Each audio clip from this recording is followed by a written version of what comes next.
Hi, Doka. Hey, Mr. Marshall, you have a quorum of the board. Amherst Media is with us here in the house. Nate Malloy is with us tonight too. You are the co-host of this meeting. It is in and around 6:33. I think we're good to go. All right, thank you, Pam. You're welcome. Welcome to the Amherst Planning Board meeting of February 4th, 2026. My name is Doug Marshall, and as chair of the Amherst Planning Board, I am calling this meeting to order at 6:33 p.m. This meeting is being recorded and is available live stream via Amherst Media. Minutes are being taken. Pursuant to Chapter 20 of the Acts of 2021, extended by Chapter 2 of the Acts of 2023, and further extended by Chapter 2 of the Acts of 2025, this planning board meeting will be conducted via remote means using the Zoom platform. The Zoom meeting link is available on the meeting agenda, posted on the town website's calendar listing for this meeting. Or go to the planning board webpage and click on the most recent agenda where the Zoom link is listed at the top of the page. No in-person attendance of the public is permitted. However, every effort will be made to ensure the public can access the meeting in real time via technological means. In the event public access is disrupted for reasons of economic hardship or despite best efforts, we will post an audio or video recording, transcript, or other comprehensive record of proceedings as soon as possible after the meeting on the town's website. Board members, I will take a roll call. When I call your name, unmute yourself, answer affirmatively, and return to mute. Bruce Colden, I am here. Brad Hartwell, I am here. Jesse Major, I'm present. I, Doug Marshall, am present. Angus McLeod, Present. Johanna Newman, Here. and Jarrah Smith has told us he is under the weather and probably will not be attending. He is not here at this point. Board members, if technical issues arise and the discussion needs to pause, it will be noted in the minutes. Please use the raise hand function to ask a question or make a comment, and I will call on you to speak. After speaking, remember to remute yourself. To the general public. The general public comment item on tonight's agenda is reserved for public comment regarding items not appearing later on tonight's agenda. Please be aware the board will not respond to comments during general public comment period. Public comment may also be heard at other times during this meeting when deemed appropriate by the planning board chair. Please indicate you wish to make a comment by clicking the raise hand button when public comment is solicited. If you have joined the Zoom meeting using a telephone, please indicate you wish to make a comment by pressing *9 on your phone. When called on, please identify yourself by stating your full name and address, and put yourself back into mute when finished speaking. Residents can typically express their views for up to 3 minutes, or at the discretion of the planning board chair. If a speaker does not comply with these guidelines or exceeds their allotted time, their participation may be disconnected from the meeting. All right, I guess that took 3 minutes. We're up to 6:36. We'll start with the minutes for approval from past meetings. We have 2 minutes to discuss tonight. It looks, Bruce, you've raised your finger as though you want to say something before we get to the minutes. No, I thought there was only one, and I was raising my hand to comment on the one, but I didn't see a second there. Oh, okay. Well, I saw August 6th and November 19th. Okay, maybe I got in earlier, or so I don't know. Anyway, whatever. Yeah, I will comment when appropriate on the August minutes. Okay. Well, we will start with the August 6th minutes. Are there any comments, Bruce? Yes, simply, Kathy Shane is mentioned twice as making a public comment, and her name is spelled Kathy with a K, and in fact, it's Kathy with a C. So that's um, on the first public comment on page 3, and then at the very top on page 5. Those are the two instances where her name is not properly spelled. Otherwise, I had no further to say. All right, thank you. Got it. Anybody else? Any comments?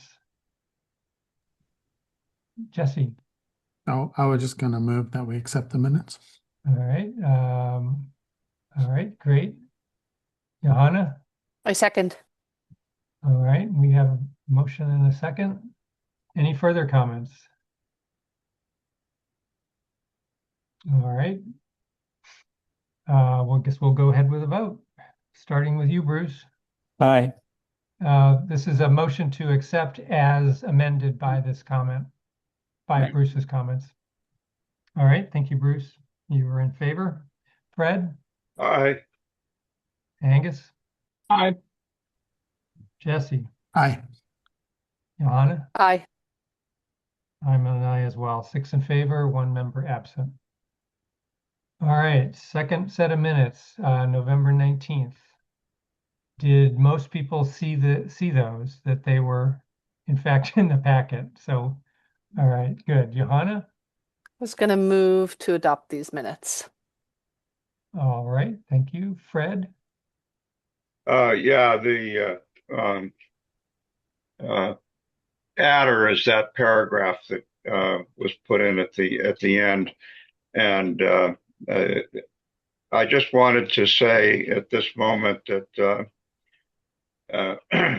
regarding Mr. Mora's challenge, I did research this, and it appears that Amherst adopted zoning in 1925, and this parcel took its current form in 1922. And so that's my story, and I'm sticking to it. It doesn't change the outcome in any way. All right, thank you. Would anybody like to second Bruce? Second the motion. It was Johanna's motion, I believe. Yep. Jesse, you wiggled your fingers. Sure. Maybe I'll recognize you as second. Yep, I'll second. Okay, thank you all. No other comments? Fred, I assume your hand is a legacy. Great. Okay, we'll go ahead and vote.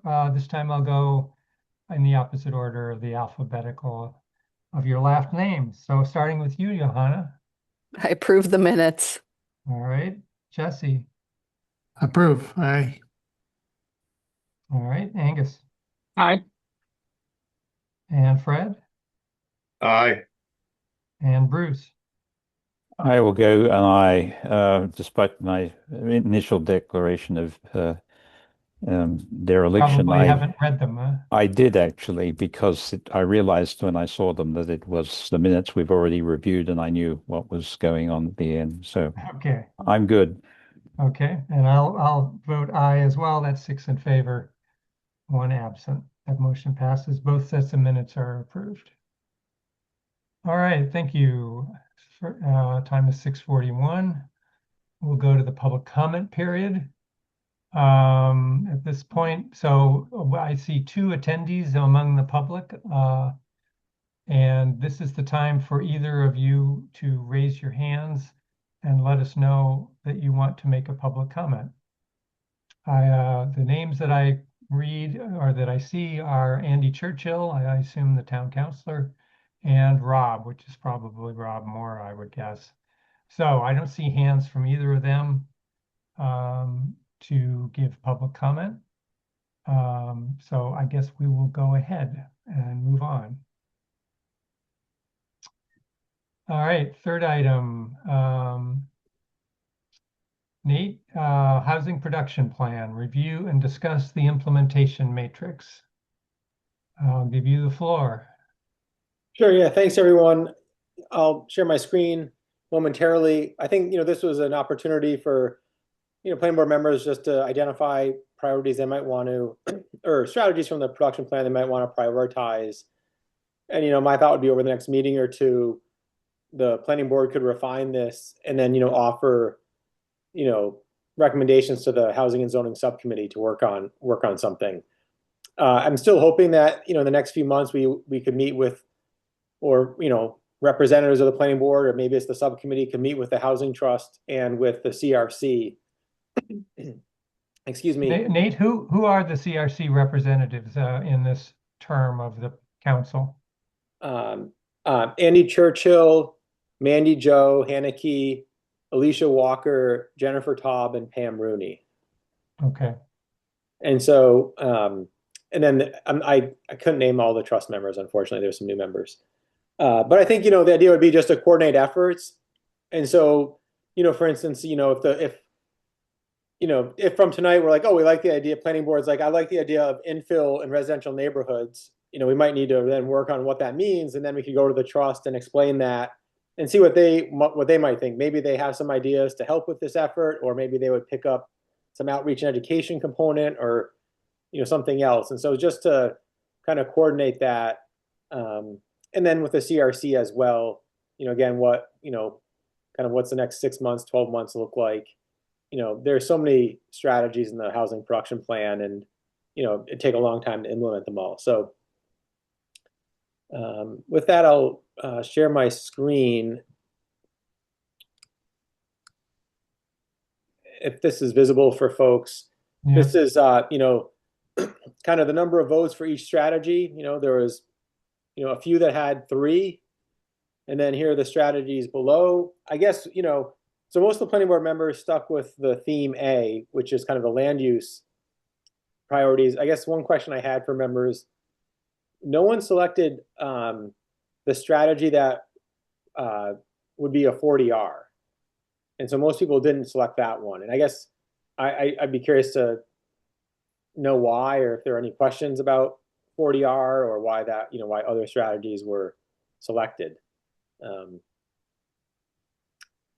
then, like we can see, A2 had the most votes, and, it's upzone residential districts and redefine apartment uses. And D1 was the next one, encourage the development of more student and workforce housing. And so, these strategies offer, kind of a broad kind of vision, but not the details. And so, tonight I was thinking we would just have a conversation about what are some of the, first, do we agree on 1 or 2 of these as a priority, and then what exactly does it mean?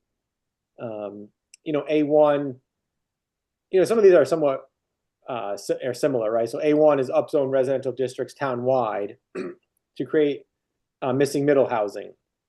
And so it's slightly different, right, than A2, but, sometimes it's, I think if we say missing middle, it's like, well, then what is it, and how do we get there through zoning? Or what, if it's not zoning, what is the board, how does the board want to get there? Is it through other bylaws or other recommendations, whether it's to town council or someone else? Is it like some financing mechanism? Do you want us to answer you now or later? Maybe in a minute. I guess I was just going to go through like Okay. A3 and A5, where the next highest vote getters, facilitate infill development and adaptive reuse where appropriate, and amend the cluster development method to increase subdivision density and flexibility, which I think we've already identified as kind of this new traditional subdivision method. So I think, that's something that we could continue to work on. And I guess I'll leave it at that. I guess I'd be kind of curious to hear why or why not 40R, and maybe it's that some of these other strategies could be a 40R, but it wasn't explicitly identified as a priority. So. All right. I guess since I don't see any other hands, I'll just start. I have never gravitated to the 40R and the other 40s, frankly, just because they feel inflexible and cumbersome, and a little bit of a challenge to really understand what they are and how they would work. Maybe I just need to spend more time studying it, but to me, upzoning residential districts was probably my first, one of my first 2. A2 and D1 were probably the first 2 that I listed.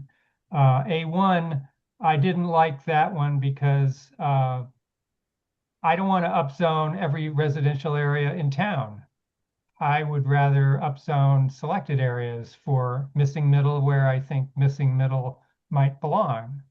So that one didn't, if I couldn't accept that the way it was written, at least. And in general, I would say I limited myself to topics that were identified as the planning board could have an impact on them. I didn't see any point in wasting our effort on advocating for somebody else to do something that's something they should do and not us. I think I will say, although I did say it in the email to you, Nate, I thought we were going to pick from the list of zoning things that you had prepared rather than this list. So I was a little bit surprised at that. But that's where I came down. I don't remember what the third one was, but I thought we should deal with things that we can flexibly zone in response to an objective. Yeah, I mean, I think the idea of this, if we identify one or two priorities here from the plan, it would go on that zoning list, right? And so, and we identify one as like a short-term thing to work on in the next 6 months, or are they a little bit bigger things that take a year? And so that's kind of where I, start here and move it over. It's interesting with 40R. I think we tried it in the downtown a number of years ago, and it didn't work because we'd already upzoned downtown, so there wasn't really any incentive to give to a developer, unless we were going to, they could already do a pretty big build out and bigger buildings, and so, you do a 40R typically over an area where you can't do much right now, or maybe you can't even do apartments or townhouses or commercial, or mixed use buildings. And then you put a 40R over it, and what it says is that it's a site plan review with design guidelines, and 20 or 25% of the units have to be affordable. So it's basically like a comprehensive permit district. So the developer would come in, and if you have a 40R, they'd say, "Oh, I'm going to do," if they use the 40R district and they meet your design guidelines, it's pretty much a yes, right? You can't say no. But the idea is that we would have identified that area as an appropriate place for, say, more density and affordable units. Yeah, I mean, I was here when we tried that, right. At the north end of downtown, and I guess I'll confess that I've always been kind of ambivalent about the affordable housing requirements. I understand that it's a worthy objective, and it's a state program that can do that. The fact that it's open-ended and you're basically guaranteeing forever that you're going to have a affordable unit, but it comes with all this state sort of the framework where you have to be assessing people's income and that kind of stuff. It's just felt like a very cumbersome program to me.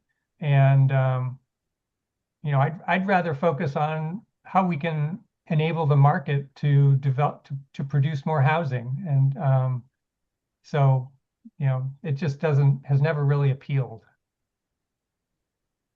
All right, we have 3 other people who'd like to talk. Angus, you're next. Sure.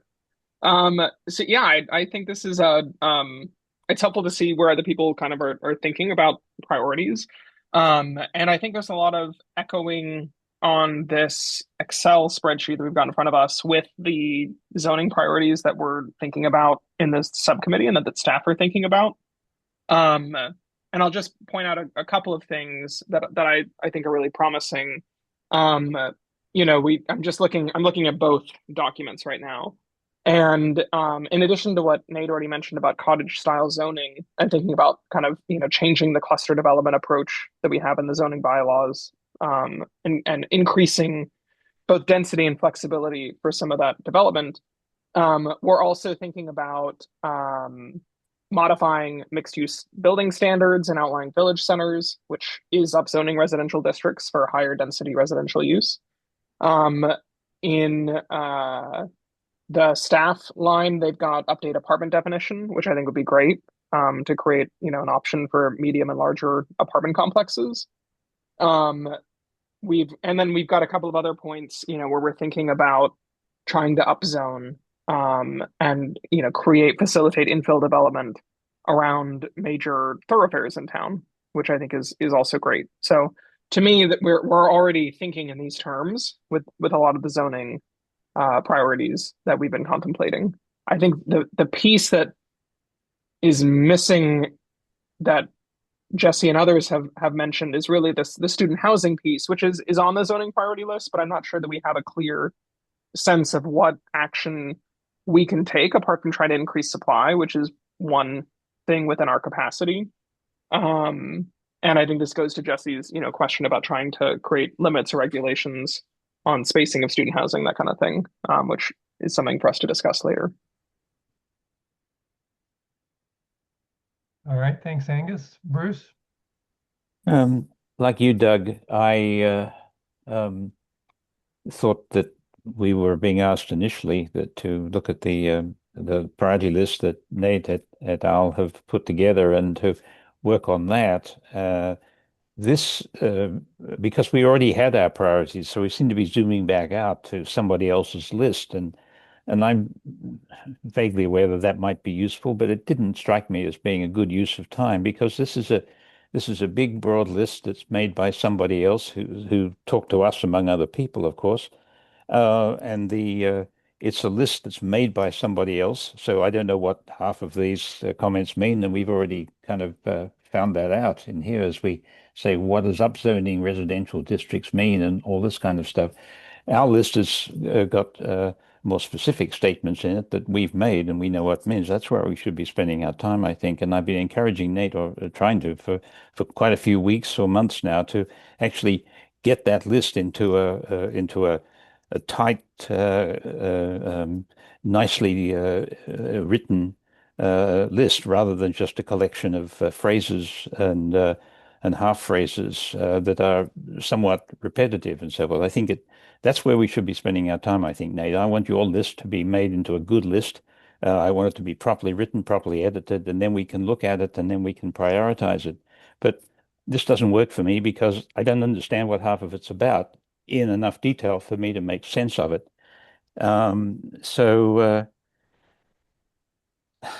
But overall, it seems to me that the obvious thing that we have to deal with is student housing, because we've got data that says that we're trying to accommodate 9,000 students, which maybe is over 2,000 houses in a town which has got 13,000 residents, it seems. It just seems to me that dealing with the student housing, one way or another, whether it's trying to build it off campus or exercising whatever influence we may have to get the university to take a different to reprioritize their efforts in that regard. I know that that the general consensus is that that's a waste of time. I don't think it is, because the problem is so great that it can't be a waste of time. It has to be the essential solution, I think, along with whatever we can do. So that's where my priorities are, and I don't know that I felt that this was a terribly useful exercise. All right, thank you, Bruce. Jesse, and then Fred. Thanks. Without being too redundant, Angus and Bruce basically just summarized what I would want to say. I'm realizing when I see this list, I was remiss in even sending my votes here, because I did pick some priorities and I got to the same point in my brain that those two gentlemen just expressed, which was nothing here addressed what I see as the main problem. And that's what it has to go in parallel. I agree with many of these things. I also agree with Bruce said that these are sort of vague aspirations and nothing really concrete. But I do agree that we need several of these points, and probably I would have ranked them in similar order if in parallel we were also really working on the student housing issue. And it's just missing from the conversation. So yeah, Okay. I'll stop. All right. Well, so D1 would be your preference in this list, because that's the one that mentions student housing. Yes, but at the same time, student and workforce housing are very different. What keeps coming into the conversation in various ways is owner occupancy. Yep. And that never goes anywhere. Like, I never hear us or getting actual information about what we're allowed to require. How can we design things that lead towards ownership for the missing middle for low starter homes, for all these kinds of things, it never goes anywhere. And that's different, very different from student housing. And yes, we need both. And I think we have to try and attack them in parallel and think about which parts of town we might try and encourage different developments. But we haven't even got to a place where we have a model for encouraging starter home ownership, right? That I see as a real problem. I agree, we should rethink apartments and different types of density. But also, as you all know, I think critical in that is defining a student home so we can intelligently talk about what we're talking about. Because without naming it, how do you plan for it? Okay, I'm gonna stop. All right. Jesse, I guess I'll comment on a couple of things about that you said. One is, we have had conversation in the last few minute meetings about the sort of tiny little subdivision model, which I view as basically targeted at workforce housing and starter homes. So we have done that. And then, I think any area that we decided to upzone for greater development near the university would almost de facto become student housing. So we could do that. We could say, any parcels within, 1,000 feet of the university's main campus, we're going to upzone for 6 stories, whatever. I mean, pick your details. If we did that and actually proposed that, the chances are most of anything that happened in there would be targeted at students. And maybe there'd be a little bit for junior faculty or something, but If I may, reply, yeah, sure. I totally agree. Please, We've had those please. conversations. What I think is missing is the ability to figure out how to separate some and have it not be student rented. Because I agree, anything in any of our town right now that gets built will be student rentals. I feel like there's no question about that. I think most of us agree with that, just because of the moment we're in. And if we want to encourage or design things, allow somehow zone for things that would be starter homes, there has to be a mechanism for non-student homes. And that's the piece that's missing. That's what I'm trying to express. And the subcommittee tried that, went nowhere. And Okay. that's what I was trying to ask last time we met, if the planning board felt Right. similar to me or not. Okay. I guess I'll say in response to that, you can unmute again. I personally feel like we have a serious problem with student demand, and that we should not let the workforce housing slow us down from solving the student demand. So whatever we think we can do for student demand, let's go ahead and do it, and not let the workforce, issue impede. Yes, impede totally that. agree. Totally agree. But then let's call it what it is. Okay. Let's All right. not say we're going to try and have more student and workforce housing, because that's not what we're going to do. Right. We're going to try to have more student housing. I think you're right. I'm fine with that if we call it what it is. Okay. Right? All right. Good. All right. Thank you, Jesse. Fred. Well, I was the one vote for D1.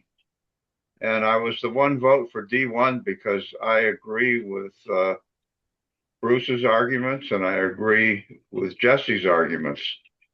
And I thought that's what I was voting for when I voted for D1. I guess this is all in how you structure the language of the choice. Well, Fred, there were 3 of us that voted for D1. I know I was one of them. Oh, I thought So under number of votes there on oh yeah, line there was 13. 3. There was 3. Okay. Yeah. Yeah, So, well that was you were not why I alone. voted for D1. Yeah, and my D1 is number 1 D1.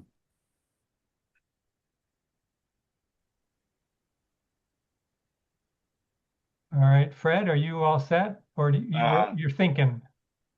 Yeah, the one where I was one vote was A7. I was the one vote on A7 on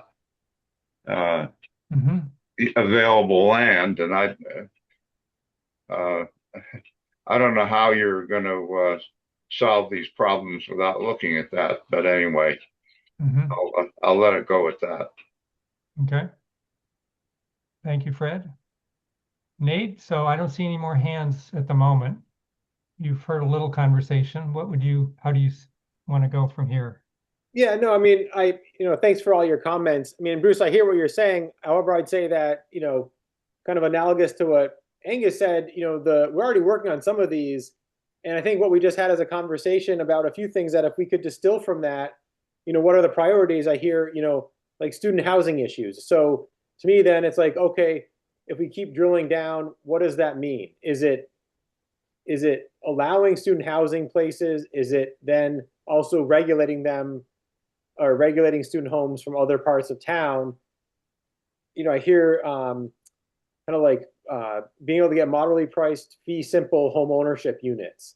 And so, okay, maybe we're already doing that with this new kind of cluster style subdivision. And so to me, this is a fruitful exercise in that, right, these are just kind of generic strategies presented by the consultant, but then to me, it's on us then to say, okay, what do we mean by this? What do we mean by upzone residential districts for high density residential development?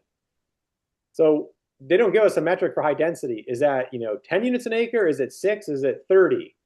And then where is that appropriate? And so then that's where we would take, have a conversation and say, okay, really, we're going to look at maybe BVC and RVC. And we already allow, say, 3-story buildings, but we think we should allow apartments with an unlimited number of units in 4 stories in those districts. Right, I'm saying, for instance, and that is, to me, the high density residential thing, and we redefine apartments. Or we kind of focus on this student and workforce housing and talk about it a little bit more. I think it's staff ever since when Jeff's come on board and then since the last planning board meeting, it was nice to, I think it was a really great conversation last meeting. I think there was a lot said, and it's kind of like, taking all that and figuring out what are some action steps from it. And we're still trying to figure that out. I hear you about student homes, and then owner occupancy is different. And I just want to make sure it's really hard to zone for some and for the others. And so, yeah, I don't, like we've been having conversations with staff and with different officials and trying to figure out what's the kind of right approach or what are some ideas. And so I think I think the conversation is going to keep coming back. And I think we are aware it's a priority. So I feel like it's something. So Nate, are you trying to redirect us? Because I do kind of share some of the feelings that Bruce expressed, and in that we already have that other list of what we've been talking about, and we have, we were working on the North Amherst district, and I heard Jeff last week that maybe that's not the most fruitful thing for us to work on at the moment. But we're kind of in the middle of another conversation that had to do with some of those other things. And so, yeah, the housing production plan has arrived. Are you trying to get us to refocus in a different way? No, let me share the and Angus, I saw your finger there. Do you mind if I just interject briefly, Doug? Oh, sure. Yeah. I think one of the things that I think is useful about what Nate is doing with us here about the HPP, about the housing production plan, is it's in part creating a link between these zoning priorities and the document that the town council and that lots of other stakeholders have already approved, right? Like they have approved the housing production plan. They have not approved anything on this list that we're about to talk about. Now, in approving the housing production plan, it's a menu that we're supposed to draw on. And so to me, the valuable thing of what we're doing here, and I agree that it's good to shift over to zoning priorities, is when we type up, or when Nate and the planning department type up what Bruce is asking for, a more detailed version of this zoning priorities document, I hope that it'll mention which of the housing production plan priorities they link up to. Because I think that helps us establish kind of where we're coming at these problems from and build Right. support for our interventions. Okay. I'm sorry, go ahead, Nate. Oh, yeah, no, I think you're right. I also want to be realistic, like how much can staff and the planning board and subcommittee take on? But so that's why, I shifted to this list. So really I'm trying to, give us a timeline. So if we like this new subdivision method, planning board, give the direction to the subcommittee and really work on it, and goal, try to get a draft zoning amendment in draft form by May, and then staff is going to be working on, all these other things for May. At the same time, the subcommittee could be working on these few other things that we want to then get into zoning amendment form by the end of the year. And, perhaps the one priority from the HPP, I mean, these are already priorities from the HPP. It was just, is there another one, right? That could be something that the subcommittee is working on, or the full planning board is working on. With the reality that even if, say, we get all these things ready, the planning board recommends them to the council in May, they might only want to refer a few of them back.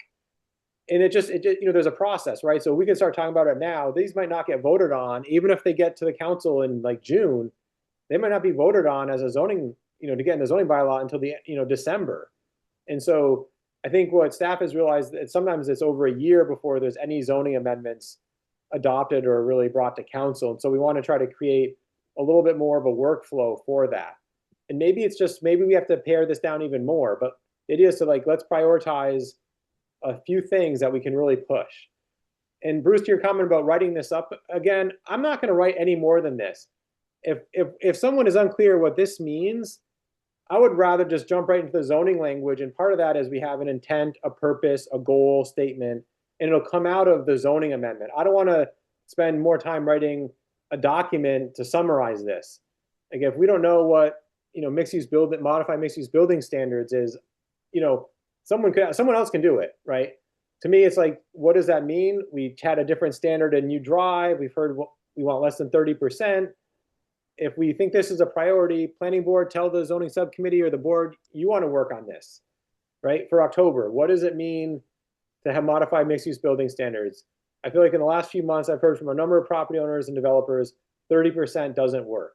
They have trouble getting financing. Space is going to sit vacant. Is that, what do we do with that? Do we change it? Do we keep it 30% in BG or BL? Do we have it, so to me, it's like, I think that's something that would actually be beneficial. And these are going to be really big, downtown design standards and East Amherst 40R. So those are things that we hope the planning board will actually, dedicate meeting time to this year to keep them moving forward. Clean energy bylaw, it was the solar bylaw. It's now clean energy because it talks about battery energy storage systems. The state is saying, just like ADUs, we have to have something in place this year. It's going to be a really big lift. It'll come to the board at some point. And then here's all these other things, housing in the PRP. I'd love to kind of keep that moving. We have these temporary uses, which we've talked about, and then we have these technical amendments. And that's kind of a lot to do in the next, say, 4 to 6 months, but I'd like to try to keep some momentum. At the same time, maybe we're, looking at these other things for later in the year. And it's a lot, right? And the student housing issues, I'm not even sure what limits and regulations are right now, but I think it's something that we've heard, the board's mentioned it enough. We've heard it from the public. And so it's starting to try to figure out, okay, right, if we have this new subdivision method, for instance, do we have some kind of owner occupancy requirement or something, right? Like that could fulfill that kind of goal. And I don't really know how it could work. Sometimes legally it's a little tricky. But anyway, so to me, this list is trying to give us a shape for the next year because, it does take a while. And I also want to maybe be more efficient. I heard the board say that UDrive could have gone faster, which is really interesting. And so now it's telling me, well, no, because during the process, I wasn't sure. I mean, I was going to CRC one meeting 1 week, planning board next week, and that was like months of my time going to meeting after meeting. And so if we think it could be more efficient, I'd love to hear it. Staff has kind of talked about it.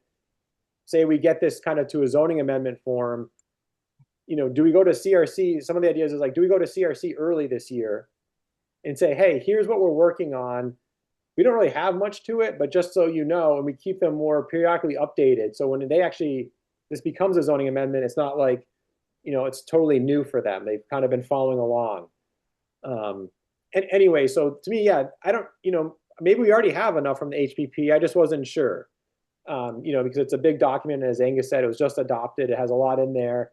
Is there something we thought we want to peel off of from there? And maybe we're already doing it. So we don't have to go back to it if we don't think it's useful. I was kind of curious to see where board members might, push, right? What if someone is like, I really like this strategy and it wasn't anything we were considering here? I say, okay, let's talk about it a bit more, but ironically, it wasn't, right? It was like the things that we're already even talking about. So, Okay. All right, Jesse and then Bruce. Thanks. So as you just went through the list you're showing now, again, from my view, the priority is just a little out of order. I love these things for our town. Figure out cluster development, subdivision in traditional neighborhoods, cottage style zoning. Fantastic. But we all have to admit, if they get built tomorrow, they will be student rentals. And I don't want us to spend a lot of time imagining how to zone this to get small homes that someone could buy and move in, a new family, a staff, a new faculty, whatever, when I think the reality is that's not what would happen tomorrow or even next year or in 2 years. And Nate, you even said the student housing issue is way on the bottom of the list and we don't know how to address it. That's what we need to do first. Like that, I mean, that's my perspective is staff and council and town manager and planning board need to figure out how we can address this if we want to address it. Because I don't feel like there's a lot of desire to actually address it. That's my frustration, right? Again, I like all these ideas. I'm happy to work on them, but we also have to call out what it is that's the priority. And I think this is out of order. And I tried to ask Jeff that directly last time also. And he didn't have a good answer either. He kind of talked around the question, are we going to work on student housing? Well, eventually, but that's what's been happening for 30 years here, right? And here we are. Bruce. Substantially agree with Jesse, but Nate, this is a better list. This is clear and it doesn't have items mixed the way the other one did, and I can see the order and so forth. I don't entirely agree with you that each of these couldn't have a paragraph or a short or a long sentence that described essentially what the goal or objective was. Or described it a little clearer. I don't think you need to write more than that, but I think it would help. But I can live with it the way it is. That's fine. But what I find frustrating is exactly what Jesse said. That we seem to have decided apparently that the North Amherst initiative that we had put so much time and effort into is no longer on this list. As I said some time ago, I think we need to fail at that before we drop it. Because it's overwhelmingly the thing that the problem we need to, it's the most challenging problem. And putting our head in the sand is not a good way to deal with it. I think it should be, we need to die on this hill, at least, and be seen to be trying to deal with it. And if we go down in flames in North Amherst, at least it wasn't because we ignored the problem, and we can maybe learn something about how we can succeed in persuading the town that high density student housing, if it's not going to be off campus, on campus, it has to be off campus, and in my general sense, it has to be both. So I think number one on the subcommittee is some version of pursuing the North Amherst overlay. And otherwise, I'm good with everything else. Doug, can I jump in? Sure, Nate. Yeah, thanks, Bruce. So yeah, I think the goal purpose for each of these, I think would be great for, say, I can start working on the ones for staff, and if the subcommittee wants to, if we reorganize this, work on them for the others. And so to me, that goal purpose statement is then part of the zoning amendment. So I agree. I think it would be good to have that, but I don't want to duplicate it and have it be, say, a narrative. I'd rather have it be part of, say, the zoning amendment form itself, where we have a goal or purpose, intent, applicability, and kind of just write it as if it would then be part of that zoning amendment. Yeah, the student piece. I mean, I think the idea is that this, although it's low on the list, it's something that we'll be working on this year. It's also on the agenda for later. I hear you. Yeah, it's interesting, Jesse. Sometimes I wonder, right, if we say did this traditional neighborhood subdivision method, right? Really small lots, 5,000 square foot lots. We could do 0 lot lines, and someone comes in and they develop a property and they do like a 30 lot subdivision. Who would the end user be? Is it, by the idea, it's like, it's akin to the 40Y. The idea is that because the lots are small, the homes would be smaller, so they're in essence more affordable. But I don't know, given the market in Amherst. And so I think, I've spoken with Jeff and staff. The student thing it is tricky. I feel like we're getting ready to, I feel like we're, trying to get some ideas going. It's a really difficult thing through zoning typically. And it's like, you don't want to say owner occupancy on everything, because you could have, non-students rent units. And so the occupancy can help, say, with like a duplex or certain things. So yeah, like I said, I feel like we talked about different things on this issue, and maybe we elevate it on this list, and maybe, we move it up to the subcommittee or something. I just don't know that it would generate a zoning amendment, say maybe that's a goal. Like, do we try to have a zoning amendment by the end of the year related to the student issue? And we get rid of this thing because we're already doing it. And, we could put like, student housing here, and it's, and those are the 4 things that the subcommittee works on. And we can always reorganize this list, but it's like, okay, that gives us some structure for this year, because a year will go by fast. And yeah, so I just, like, I don't know, like the minimum distancing, do we like look at that again, or do we look at whatever it is? A bunch of things at the subcommittee level. And then the idea would be subcommittee does some homework, we bring it back to the subcommittee, then back to the board and say, okay, here's like 4 strategies we looked at. Can we move one forward in any way, whether it's a general bylaw, is it through the rental permitting program, gets amended to that? Is it a zoning amendment? So I feel like if we think that's a priority, to me, after this meeting, this would be the chance to say, yeah, let's put it here, tell the subcommittee to work on it. Subcommittee supposed to meet, I think, next week or in a week and a half. They can pick it up. They come back to the planning board in March, and we try to start, keeping it moving a little bit. Or the subcommittee talks about it for 2 meetings and comes back at the end of March and presents the planning board with, here's kind of the research we've done. What do we think? So we don't have to get down to the details tonight unless we want to, but the idea is to try to get kind of the framework here. And maybe this is the change we want, right? We want to see. Well, it certainly sounds like at least the subcommittee would like to work on that. Yeah. So can you tell me what the difference is between the cottage style and the traditional neighborhood? Yeah, so I know I was trying to come up Those with look awfully similar to me. So this is a subdivision method, right, where you're creating, new lots with roadways, right? So it's like, I'll just say a 5,000 square foot lot, 50 by 100, do a 20-foot wide road, and you can get, nice small lots. Cottage style zoning in the housing production plan or in other kind of planning documents, cottage style would be you have one big property and you put multiple units on that property, whether it's, 8 tiny homes around a center courtyard, or you kind of minimize a big house and you have a few other smaller houses, or something like that. So it's typically cottage style.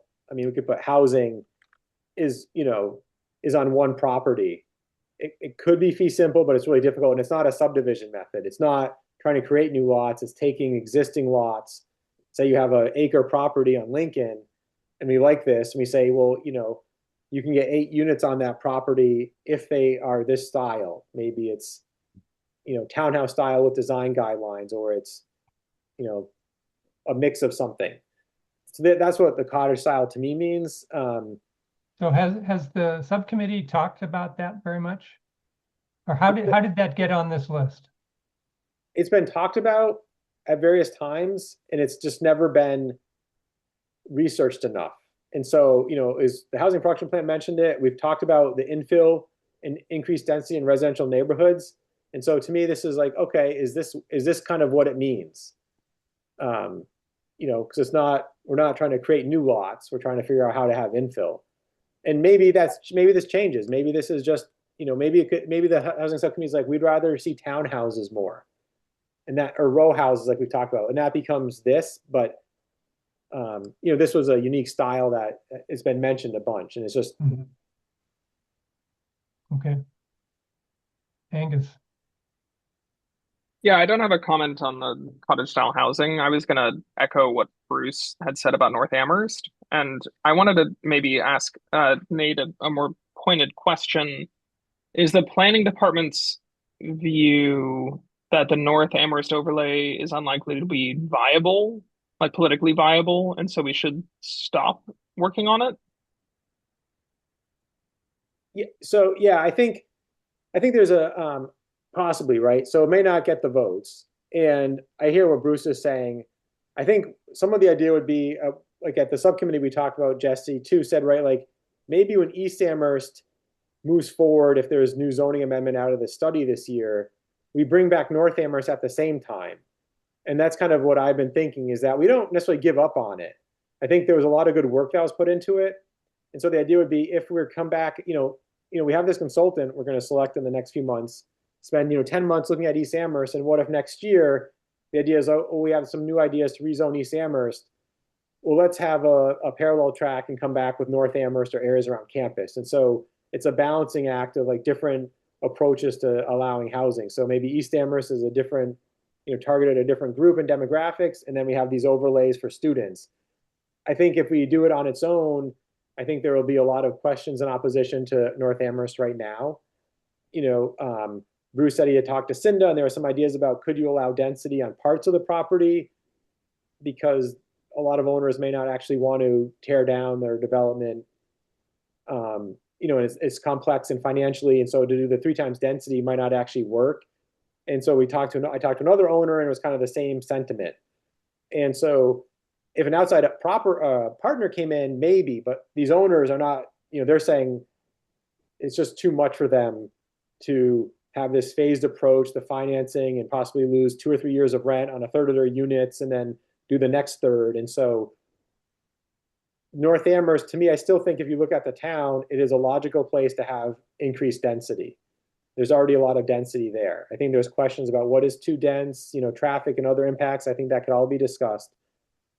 So I don't want to give up on it. I think, Bruce had said, do we write letters to the editor in terms of trying to be persuasive in terms of why rezoning around the university is a good strategy. And I think that's really interesting. And I think it's something to look at. And so, so I think for now, maybe North Amherst is, I think it could still be discussed by the subcommittee. Does it shrink? Do we modify it? Do we allow parts of those places to be redeveloped at a really high density, but maybe not the others? And so it could go on this list, but maybe it's not going to be a priority that we try to push for May of this year. That's all. Yeah, I think that's fine. I just want to say, the previous people on the subcommittee have worked really hard on that, and it's not quite at a stage where to me it's ready to go on a shelf for later. I think it would be nice to get it a little farther along. That way, when we pull it off the shelf, if we want to pitch it, a year from now, it's actually ready to go. And I feel like putting it completely away is going to make that a lot harder for us to return to completely cold a year from now. So I would support Bruce's idea of trying to push it. And I would love to push it this year. I mean, the changes to the PRP is located in 3 different parts of town. And so increasing, allowing housing in the PRP alone would be trying to distribute housing and pull it away from the center of campus. So you're right that I think it would be easier to sell with the East Amherst stuff as well. But I think there's a way to pitch it as even this year. Okay, Jesse. Thanks. I guess maybe it's too in the weeds for right now about North Amherst. I'm a little confused by the conversation you're reporting, Nate, because I thought all the work we're doing on this idea of an overlay, just like University Drive, is just changing the maximum allowable. There's no requirement to get 3 times as dense. It's just allowing up to that much. So I'm confused when people say, "Oh, meeting that target doesn't work because of these reasons." Like I don't. Again, maybe obviously I wasn't at the conversations, but I don't understand that position. If the owner's just saying, "No, we don't want to do anything because we're making a lot of money," fine, I understand that. I don't understand someone saying, well, we have to do it we have to reach 3 times, so we can't do that. But anyway, maybe we can talk more about that at the subcommittee.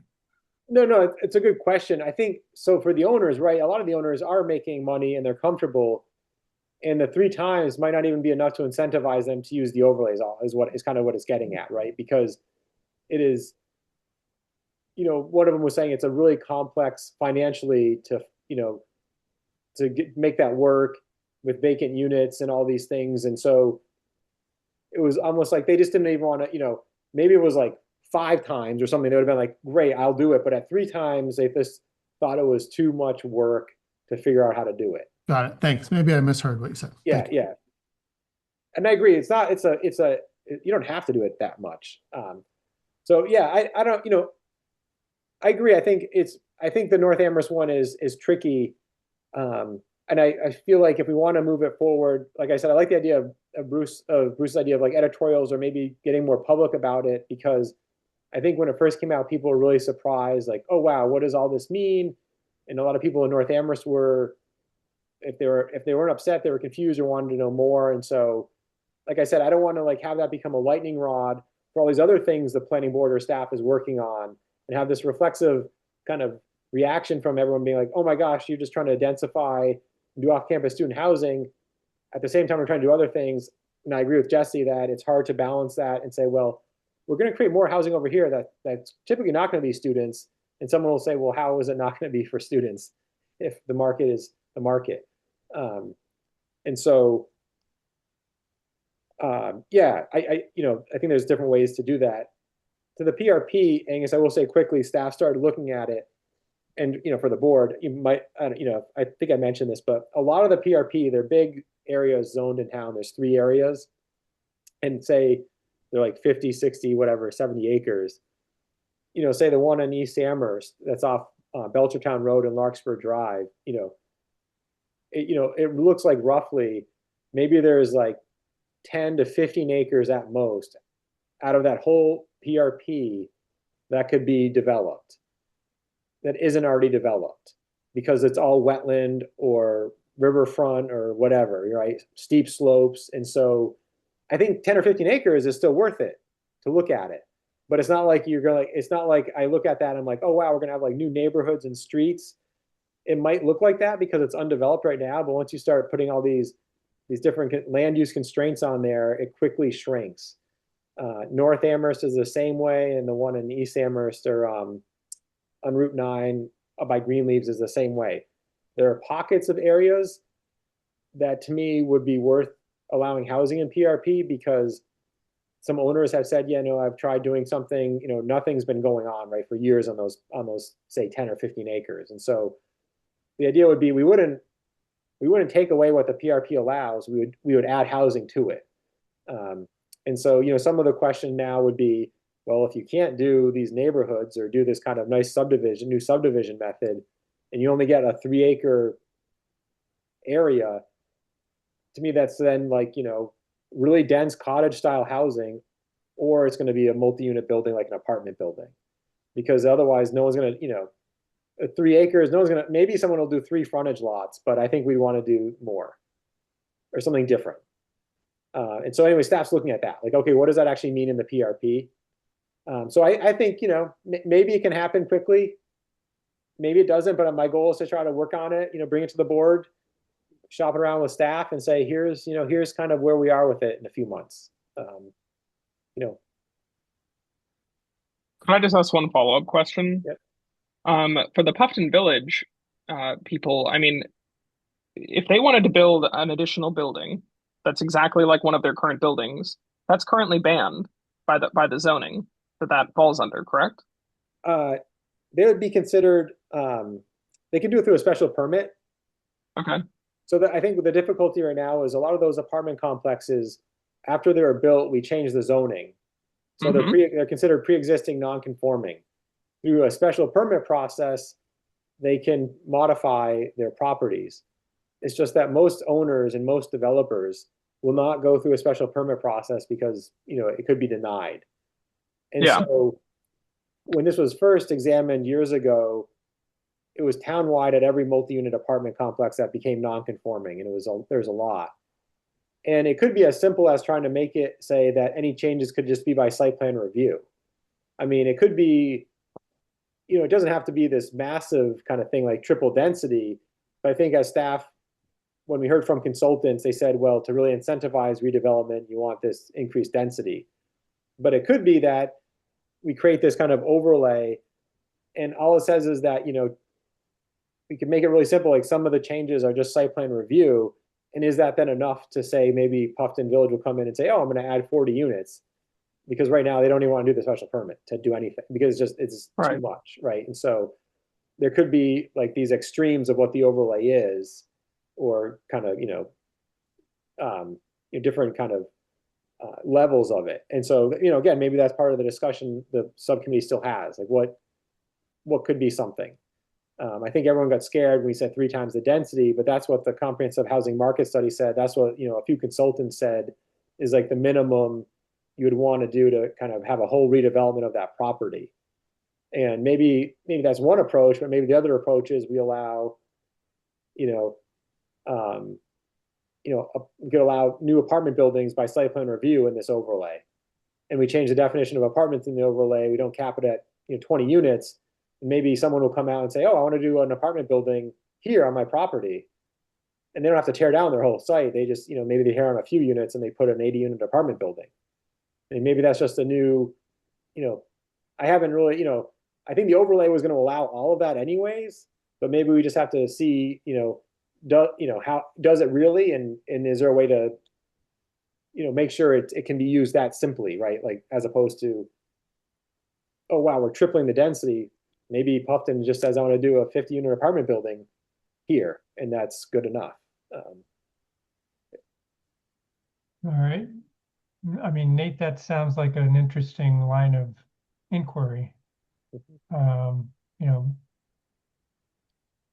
assume you would include some sort of limit, like, residential units up to 5 stories in height and 200 units could be added with site plan review. Yeah, I think and, even with the North Amherst, I found other communities, especially if it's an overlay, you can do like a prerequisite meeting with staff, and they have to come with even concept plans. And so you can really kind of have a focused conversation about this. So if they were to use the overlay, it's voluntary. To do that, you have to come in and have like a pre-application filing and meeting. And so, staff can help guide that conversation. Someone might come in and just do, something that just doesn't work, right? And we can kind of guide that before it gets to a full application. And so, like I said, I think there was a lot of work that was put in North Amherst. I still value it. And so maybe we modify it or we apply it, if we're going to do East Amherst, we can apply some of those same lessons learned in East Amherst when it comes time. All right. And so, yeah, I mean, if we're looking at this list, I'd be curious to know what, reorganize it, move it. Do we like the subcommittee items, staff items?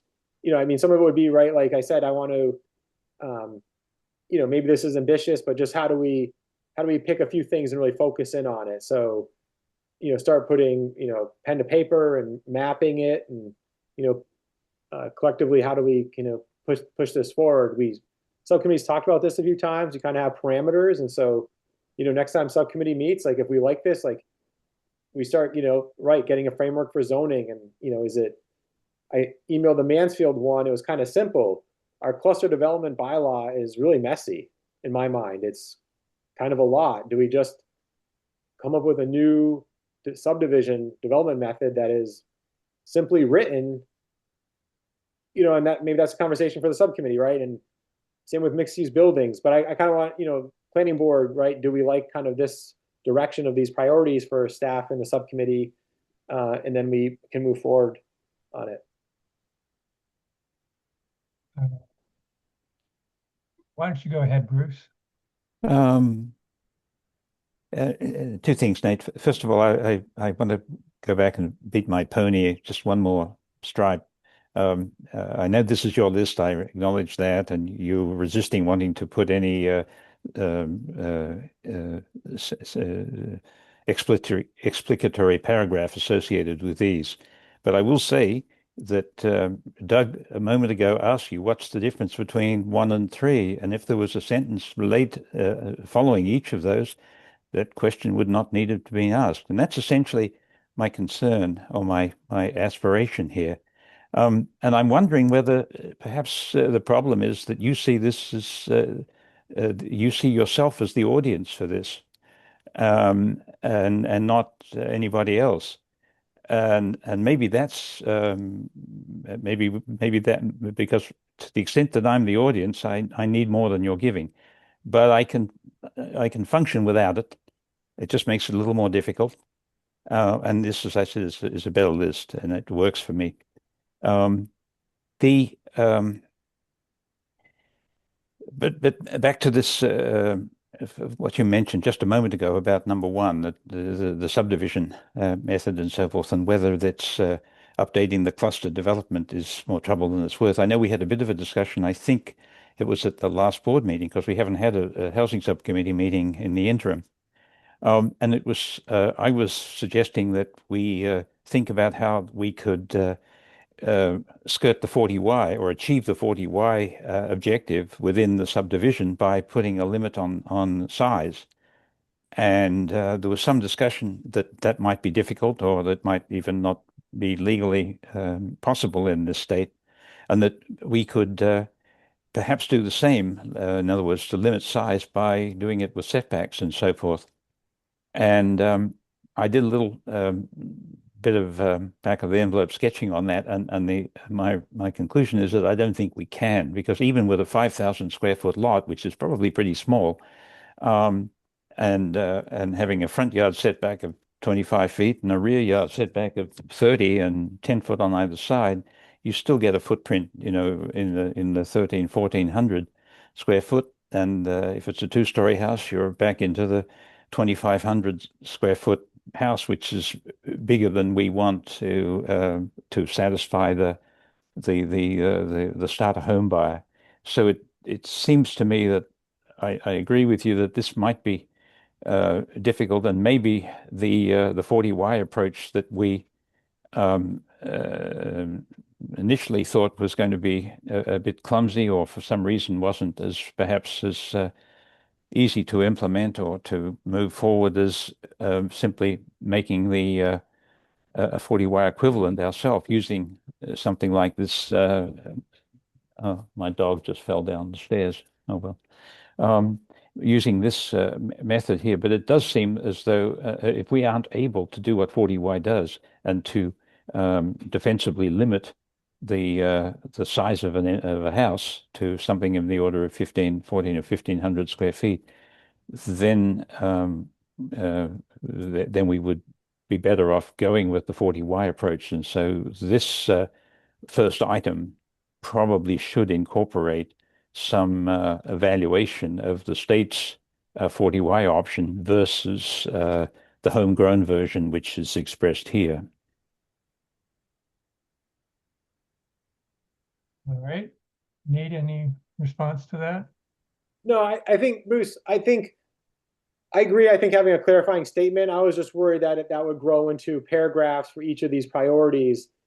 And so I think if, for instance, when the subcommittee meets next, I think the task would be to have a purpose or goal statement for each of these. And I can have a draft statement and the subcommittee can then, work on it. And then staff can do that for these. I think what I was hoping to do is just have kind of this concise list just for easy viewing, because if we start having paragraphs, we might not be able to see this in one glance. And so if we like this list, then I think I can start expanding the items. Before there was so much on the list, there was like 30 items. It just felt overwhelming to try to, expand them. Sometimes I'm not even sure, right? Like I have an idea of what I think cottage style housing is, so I can put a purpose, and then maybe the subcommittee, you guys have different ideas of what that means. Yeah. Well, keep the title, the subject titles there, and put the explicatory paragraph in a font that's two sizes smaller than that. So you keep the fundamental list, and then you have but I'll probably keep badgering you about this, but I'll try not to be annoying more than I'll tell you to keep emailing me every week, Bruce. That's what I tell people. Remind me by emailing me, and that's okay. Okay. But just Well, quickly, I could try and write this myself, but I don't know that I know enough. But right. maybe that's not the point. Just quickly about the housing size. Yeah, I think through these conversations the board's had in the last few months, even about students and about the housing size, yeah, I have questions myself, and I feel like I'm getting to the point where I want to, it's like I want to ask the state or attorneys, like, can we, in this, if we do the subdivision method, like a 40Y, say you cap the size of a dwelling unit at 1,850 square feet.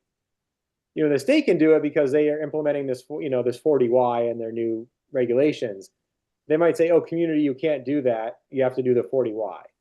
Yep, I that's have the the problem. same question, say about students or other things. Like, why couldn't we say, and it's like students aren't a protected class. It's hard to go down this route. The board's talked about this before, but could you say in apartments with X number of units, students can only occupy 50% of those units? Can we say that because students aren't a protected class?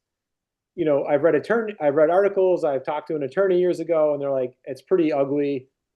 You have to then be really consistent with how you apply it. Graduate students, undergrads, blah, blah, blah. The notion was just don't do it. But the question keeps coming up, and it's like, well, I don't know. I've never really gotten a great answer recently. And so, if we upzone some of these neighborhoods in East Amherst, could we say that half the unit, a maximum of half the units can be students? I don't know how you do that. But for instance, well, this is why you have to define a student house or a student home. Right. Because unless you define the entity, you can't police it. And then there's maybe other ways to do it, like you increase the inclusionary zoning percentage, but you go to a higher AMI because students don't qualify, say, for those units. So you could do like up to 150% AMI. So it's like a roundabout way to try to get at it. I don't, but through these conversations in the last 6 months, year, I have some of these questions that, typically we're like, zoning can't do this, zoning can't do this. But it's like, well, all of a sudden 40Y comes out and says, they say the most you can have is a 3-bedroom, 1.5 bath house at 1,850 square feet. Like, I didn't think zoning could say that, but now all of a sudden it's saying it. All right. Johanna. Thank you. I'm sitting here trying to synthesize everything that's been said and share a little bit of my thoughts. So, big picture, I think the way that we solve a lot of our problems are by increasing supply. That helps with both affordability, student rentals, and, kind of all of the things. So I still think that should be our top priority. When I look at the housing production plan stuff, Nate, I'm like, you got 3 things got 3 votes, or 2 things got 3 votes. So that gives you a sense of the priorities. So it's A2 and D1, which is let's increase density in some designated areas. And let's make sure we're dealing with student stuff. And then when I look at this list, I see certainly the mixed use building standards in the outlying village centers would kind of fit under A2. The cottage style potentially, especially if it includes townhouses. So I guess insofar as the subcommittee is working on the cottage style housing and the traditional neighborhood subdevelopment, I would just keep in mind the master plan that we don't just want to build housing everywhere, but we want to direct it to our downtown and our village centers, kind of smart growth principles.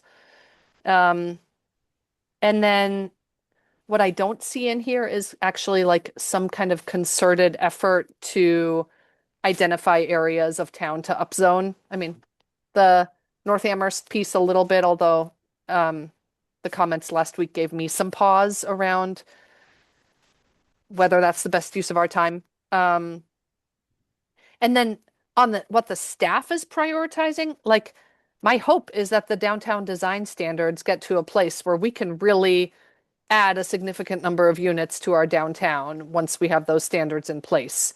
So I see that as fitting, pretty squarely in both priorities, but primarily the A2. And then the East Amherst study also strikes me as like, all right, that's a main thoroughfare. We think it makes sense to add density there.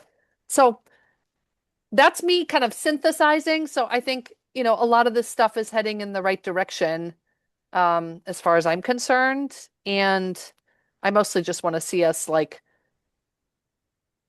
make some progress. And I love your idea of creating a cycle of things to bring before the town council, because not every idea that comes before the town council is going to succeed. So, having an iterative approach, and giving them different things to react to, I think could be really helpful. And then I liked Bruce's idea of, insofar as we are prioritizing things, let's make sure we tag the relevant parts of the housing production plan or the master plan, so that it's kind of like, yeah, we're following the roadmap that is the vision that we've adopted.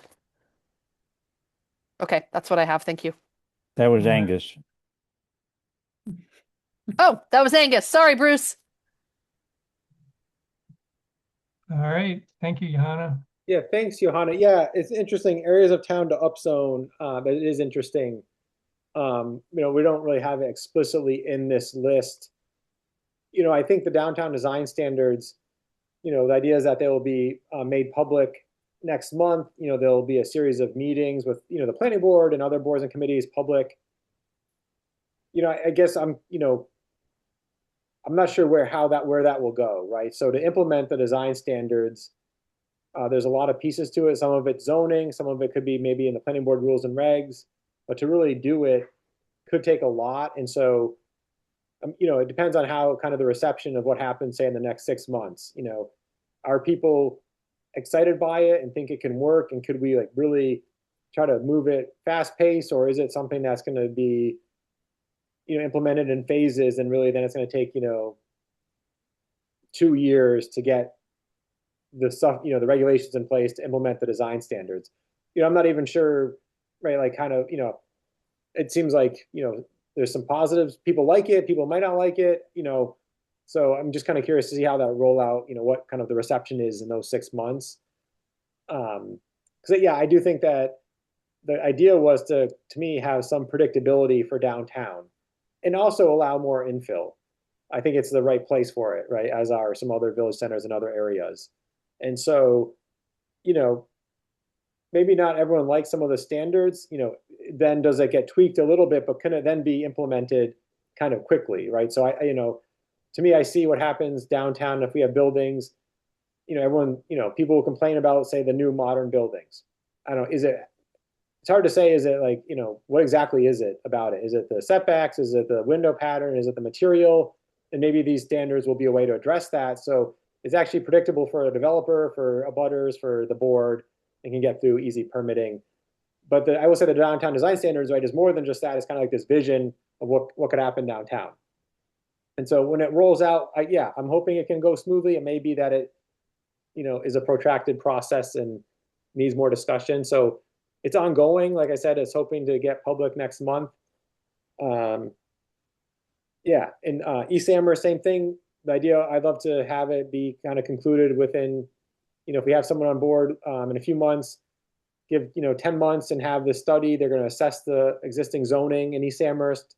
We kind of have to work with the board to find this geographic area. And then the point of the grant was to then suggest ways to increase density and development in that area, whether through a 40R or through zoning changes or through different ideas, and develop some concepts of what that might look like in East Amherst. And so It could be, we're hoping it'll be kind of a truncated process in that area that would, result in some zoning changes. And it could be that it simplifies the zoning. So in East Amherst, there's commercial, there's RVC, there's BVC, and there's a lot of others. And maybe the suggestion is everything just goes to BVC, and you increase the height in the BVC, and you allow these uses differently. And maybe that's what comes out of the East Amherst study. And then it's then on the board, right, and staff say, okay, we like that. Let's try to move it forward and adopt it. But anyways, areas of town to upzone. Yeah, I kind of, I write that down. It's interesting. To me, it could be cottage style. It could be, we apply it in certain zones. So we allow this kind of infill of multi-unit on a property in these zones. And I think that's something that hasn't really been discussed, right? Like, what does that actually mean? This traditional neighborhood subdivision, I agree, we don't want sprawl everywhere, but when the subcommittee talked about it, we had some parameters in terms of, say, property size. And the idea would be like, right now, in these outlying residential districts, someone would come in, maybe they do a subdivision and they get these, acre and a half lots, and you get, 10 lots on 20 acres. But maybe through this method, you could either do the whole lot or you do half of it and you get 30 lots on 15 acres. So that, you could preserve open space and you get more density and less area than what our current subdivision methods allow. And so I think the subcommittee saw it as something that, it increases density in that area, but it's not, contributing to sprawl, and it's also hopefully getting to be, more affordable homes in a different way for fee simple home ownership. Again, and maybe the idea would be that it applies in certain zoning districts, kind of like these other, we have development methods in our bylaw, like cluster development, open space conservation development. And so this would be a development method in that applied in these zoning districts, and we have kind of these parameters on how it works. So, Johanna, I see your hand. Yeah, I'm coming back to, we talked for a while about the row house idea, and that there are some spots in town where that could be really appropriate. Where does that fit in here? I'm not sure it does, or if it does, we could talk about it. And, is it part of the East Amherst study? Some of it is like, how much do we actually research and study? And it could be an ongoing thing for the subcommittee.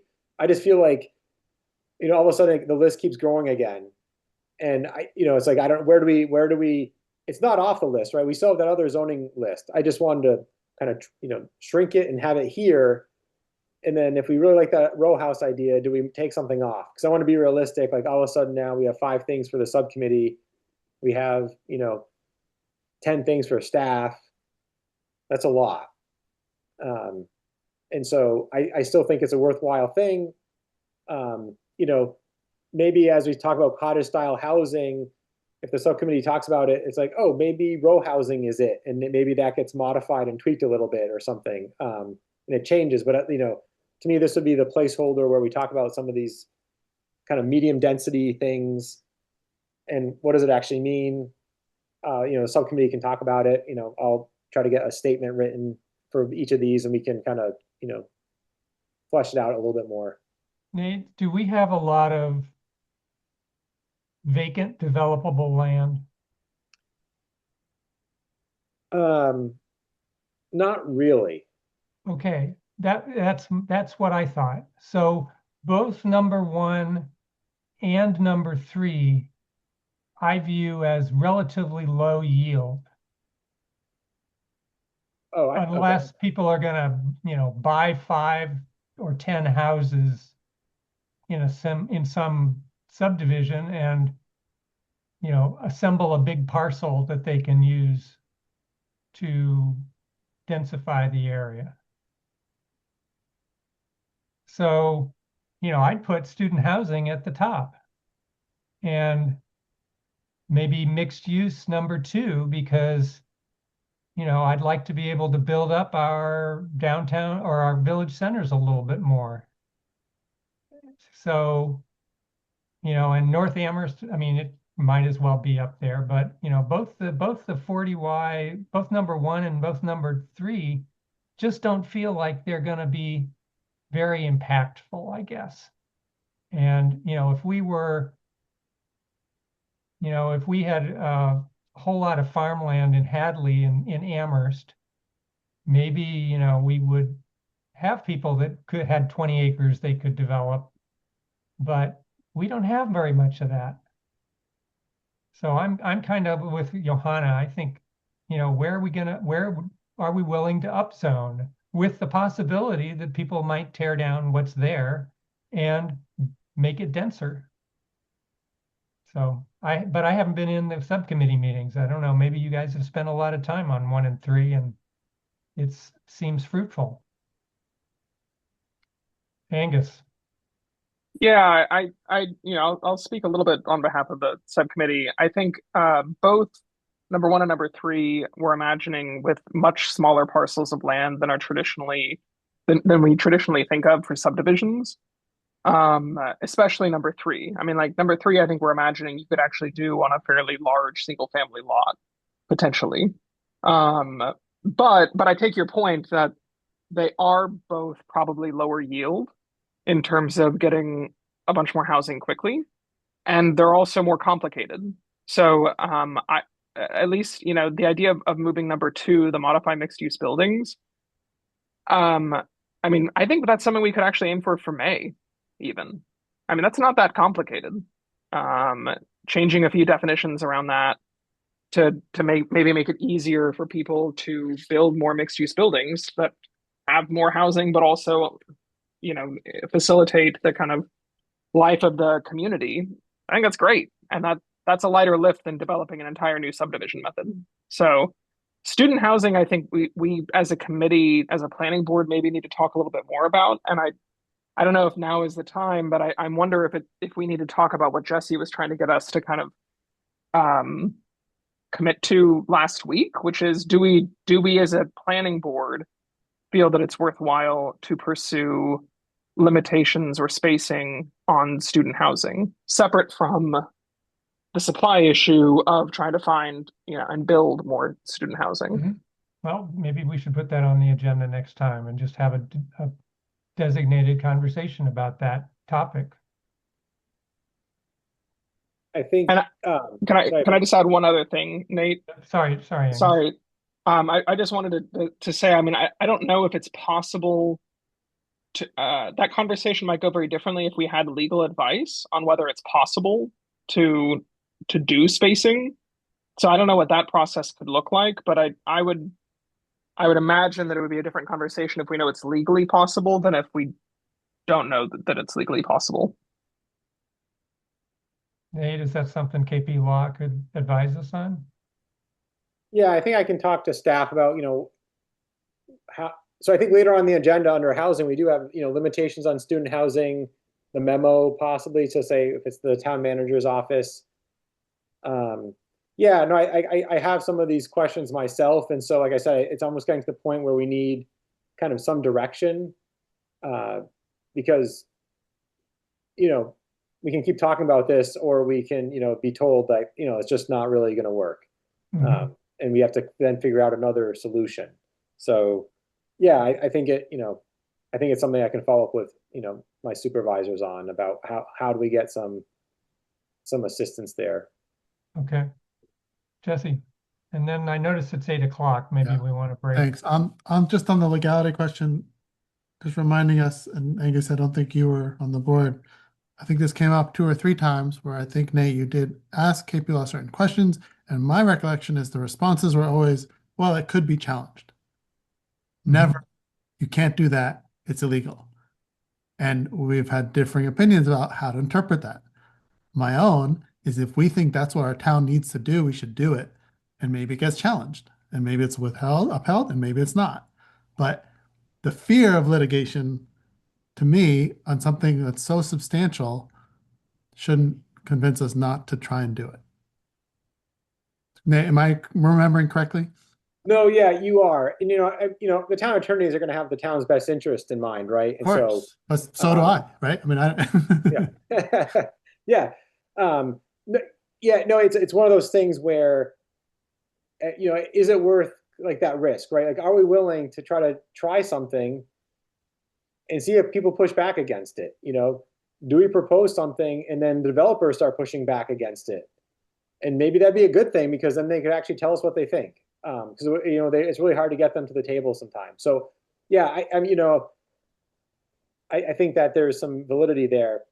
Just quickly about Doug, to your comment, I agree that there's might not be a lot of unit yield with these methods, but I think they're important because they provide a different housing type than what we've been allowing. And I think that's where the subcommittee was kind of excited by this traditional neighborhood subdivision method, is that it's a fee simple ownership structure as opposed to just big multi-unit buildings.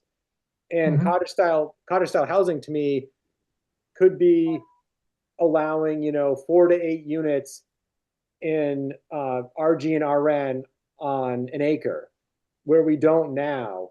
And so it doesn't, we could say that under the cottage style zoning, you could have a mix of 1, 2s and townhouses on properties, and we come up with kind of this flexible infill method, and we figure out how to apply it. And so, yeah, it might be used like 5 times, and I'm getting 18 units or whatever, but it's a different kind of unit than a 60-unit building. And so to me, there's Well, some validity in having kind of a parallel approach for those kinds of measures. okay.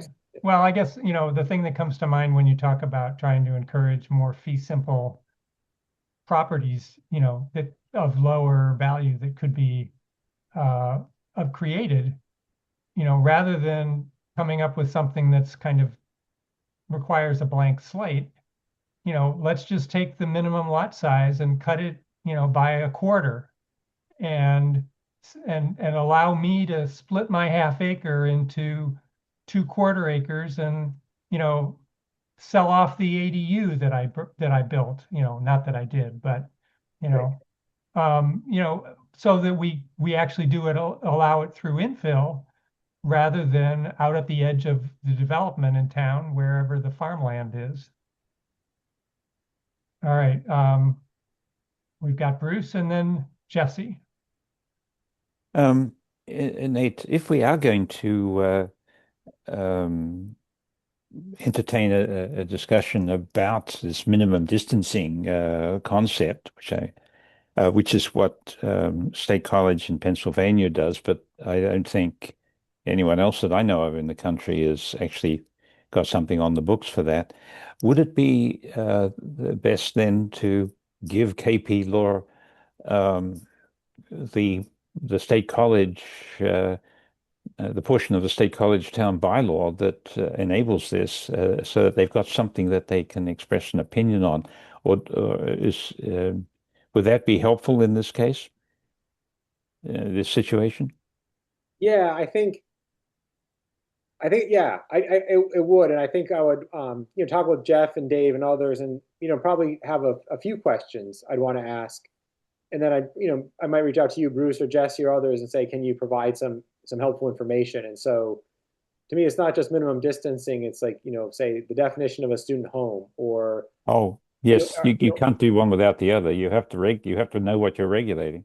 and then even is there ways to limit student housing through zoning? Could be a general question, but and then get more specifics and kind of have a series of questions, because like Jesse said, I think the answer will be maybe, if not no, could be likely to be challenged legally. And so, Yeah. it's right. So, I think it is hard when you look at other states, planning board, you probably know this, right? But there's different, different enabling legislation, different statutes and laws. And so it's hard to look at Pennsylvania or Colorado and then say, oh, well, let's apply it in Massachusetts because Massachusetts has different laws. So even though, it might be similar in terms of, it's a college community, legally it's a whole different. Oh, yes, of course it is. But that's why you're not saying, can we use this law, but can we use this concept? And the State College draft is used to more specifically explain the concept. Right. And so therefore there's a legal question which goes to KP Law, and then there's another question which is how it's enforced and so forth. And what I think I know about it is that it takes a, a significant leap in staff administrative time to enforce minimum distancing. I mean, considerable. And so the other way, and the other question to ask is, would we be able to do what they've done, which is which enables this just from an economic standpoint, which is to charge $1,000 or $2,000 um, uh, as a license for a student house. So once you've got the student house, you charge. It's like a medallion in the in the New York taxi situation. You can't drive the taxi unless you buy the medallion. You can't operate a student house unless you buy the entitlement, and that fee, which may or may not be a one-time fee, is what funds the two or three more staff people you need to be circulating around and managing this whole thing. It's cumbersome, but it seems to be working according to someone's standards in one other place at least. So it's not entirely crazy, but it does seem to be a stretch, and which is why I gave up thinking that it was a useful way. But if we want to have a discussion about it, I think we need to know those two things. Can we charge a premium on a student home, and are we allowed to enact a minimum distancing type of bylaw in this state? Once we know the answer to those two things, then we can have a useful discussion, perhaps, or at least it won't be a useless discussion necessarily. I like the idea of a golden ticket, a golden medallion. It's a commodity then that is valuable if we limit them. Nate, Commodity was the word that was used in when I was discussing this with folks in other states. It creates a commodity. Yes, exactly. Nate, I was trying to remember the zoning amendment that the board recommended to town council, I think last summer, that went to council and then they just refused to recommend it. Didn't that include some student housing provisions? It did. It was, in like a definition. I think there was, some pushback about, well, what is a student? Is it, continuing education students? Is it adults? Yeah. With one of the household mate, one of the, caregivers going back to school. And so, so I think there was concern about that it could be have, kind of unintended consequences and impacts. And so, to me, it was like, well, then we'd have to refine the definition a bit more. Yeah. So yeah, I think there was concern about that. And I think, we'll be honest that, if we come up with the student home definition, the idea is we'd want to use it somehow. And I think there's always been some concern about, is it a negative or is it a positive? And I think, to me, it's like, well, if we think we can do it, then let's figure out how to use it in a few different ways. Maybe it's limiting it, but then maybe we come up with a place where we actually say we want student homes, right? So it's like, you can't have student homes here, but you know what? We're going to say in this area, you can have as many student homes on a property as you want, and you can have big apartment buildings, and it's going to be student homes. And it's different than what we do now and saying it's an apartment building. And so maybe by having that definition, it gives us the ability to do a few different things, so yeah, I think there's I guess to me, the council's rejection of that is kind of a cautionary thing as we talk about trying to do, take another run at this. Mm-hmm. So I guess, I at least am having trouble remembering exactly how that proposal read. So it might be useful to just share that with everybody. Mm-hmm. If you don't mind. Yeah. And I was going to say just quickly to something Johanna had said earlier.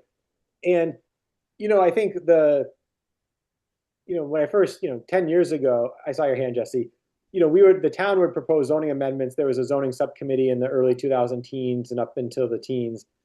And we get these ideas going, staff would get ideas with a subcommittee, and maybe they go to town meeting or not, but then we just like keep moving on to something else. And we never really kind of had a nice running list to reflect back on. And so, what I'd like to do with the longer list, say like every year, bring it back to the planning board and say, okay, here's where we are, because the overlay for apartment complexes was discussed in 2013. It got a little complicated, and then basically it just no one picked it back up again for years. And I feel like it probably should have been looked at again, and it could have been then adopted in 2015 and been in place for 10 years and actually been useful. And so, it's been 10 years where this idea was first discussed, and then it lost traction, and everyone just kind of moved on.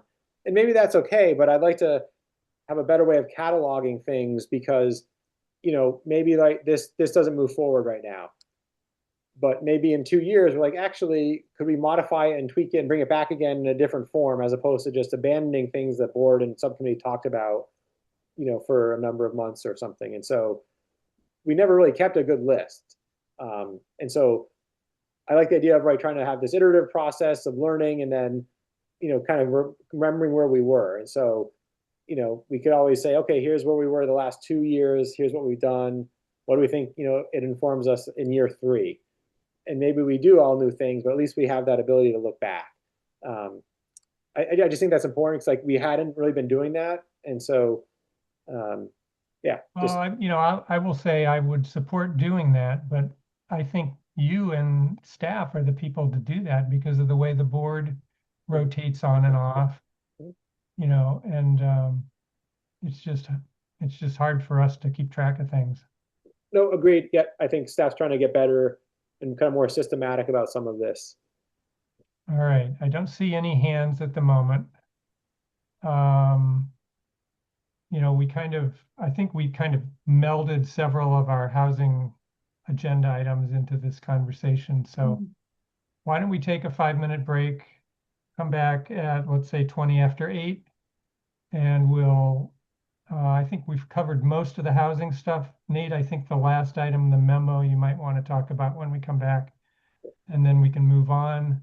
I will also at that point ask for any of the members of the 3 members of the public, if any of them want to make a comment about this before we leave it.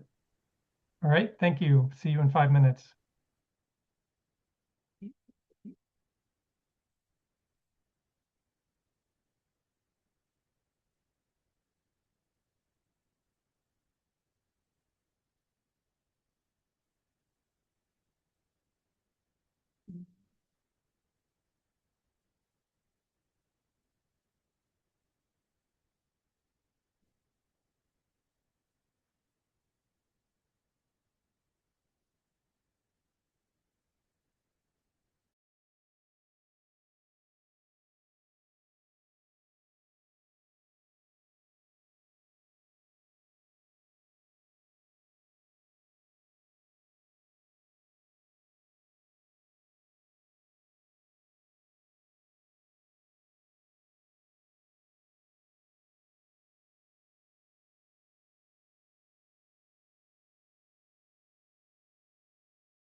All right, I have 21 minutes after 8. Please turn on your camera as you come on back.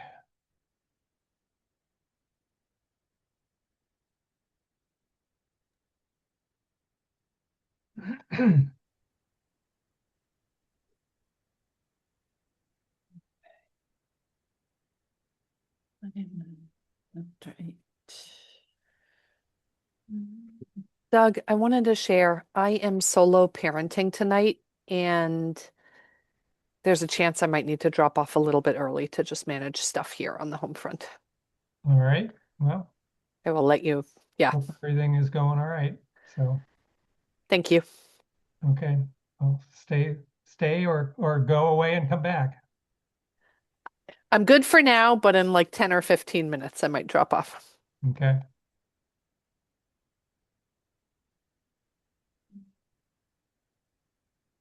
All right, looks like we got everyone but Nate.